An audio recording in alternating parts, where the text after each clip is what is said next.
All right, let's get into coaching news. A couple things happening this week. Joe Philbin to the Dolphins, coming off of that tragedy, obviously. He was the Green Bay offensive coordinator, high-powered Green Bay offensive, but, you know, he lost his son recently. And kind of interesting, actually, to see him immediately begin interviewing and now moving cities.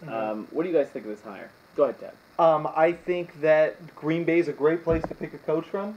That's a franchise doing the right things with good general manager, good head coach, a good system where everyone buys into the similar concepts. What he's not going to have over with the Dolphins is a quarterback. Now, Matt Moore did okay. Now, I don't know if you're thinking that Flynn maybe goes over there, and that may be a thought. I don't know if that's exactly what I want. I don't know if that's another Kevin Cobb going to Arizona, even though he was injured a lot this year. Or, that's what I worry about. Yeah, or a Matt Castle going to Kansas City, and he's been okay. But do you want your quarterback to be okay or a little bit above average? If you want to win Super Bowls, you need Aaron Rodgers or Eli Manning or Tom Brady or, you know, Ben Roethlisberger. You need a much better than average quarterback. I think Flynn can play, and I think he's a lot better than Kevin Cobb. Kevin Cobb played in a system in college and was just spread offense, throw the ball at Houston. Matt Flynn played in a more run-based offense at LSU, won the national championship under Les Miles. And, of course, you've seen bits and pieces of it, almost beating the New England Patriots last year on Sunday Night Football. He had the big game against Detroit. The guy's got talent. He can throw the football.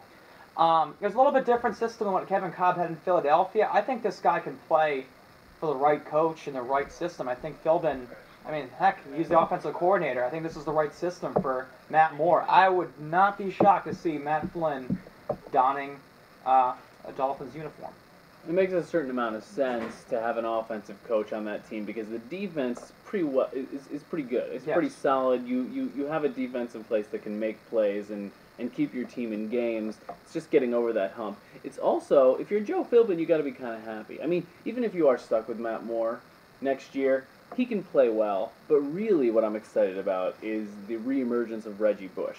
If he can be just as good in this coming year, then I think that there's a lot to look forward to as a Dolphins fan, especially on the offensive side of the ball. Good play all year by Brandon Marshall. That too. Yeah, Brandon Marshall. He's a receiver we thought he would be this year. So absolutely. And what about Dennis Allen? He is now locked in at Oakland. What do you guys know about Dennis Allen and what kind of fit he'll be in this completely changing Oakland? What I know about Dennis Allen is that he parlayed 1 year as the defensive coordinator of the Denver Broncos into a head coaching job in the division. Now, Reggie McKenzie comes from Green Bay, and I would think that he kind of knows what he's doing a little bit, so I'm going to trust him on this because he comes from a culture of winning. So I'm going to trust him a little bit on this hire. But this guy, even the first 4 games of the year, Denver was not playing good defense. You know, and they kind of turned it around at the end, and I think that's something to be proud of. But I think Tim Tebow changed that defense more than anything. I don't really think that. I was looking for a reaction from you in particular.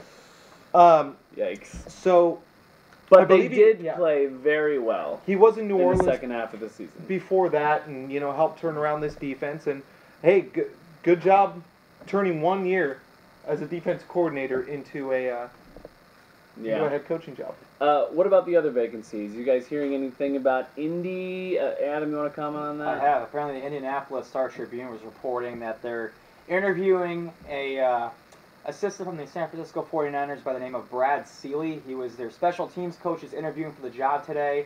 The reports out of Indianapolis are that the team is basically going completely under the radar with their coaching search. Yes, they brought in Jim Tressel for interviewing. I'm hearing that's just for show. That's not going to happen. There's zero chance Jim Tressel is going to get the job. Chuck Pagano, who is the defensive coordinator for the Baltimore Ravens, also interviewed for the job.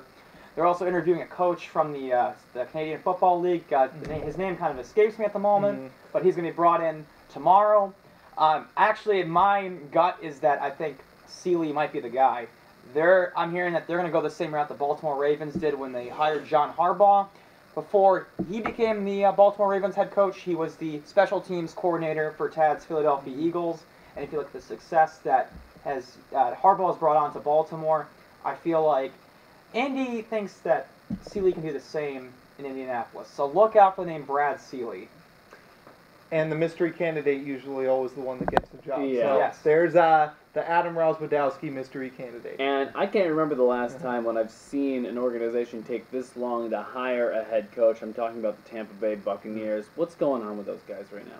They're trying to go fly under the radar. I mean, Chip Kelly, when they had a Sunday guy. night, Yeah, they thought that was their guy, and boy, I'm talking about a wow hire. It was completely out of left field. Nobody saw that coming. And then, of course, he had to change his heart, decided to go back to Oregon. So now they're kind of back at square one. They think, okay, Mike Sherman, I think he's a pretty good fit over there. He's a good offensive mind. He's won, with the Green Bay Packers in the past. He actually only had one losing season in Green Bay, and that's when Brett Favre was injured. So he's also a no-nonsense guy, which is what that locker room desperately needs. He's not a bad fit, but they're really, really taking their time on this.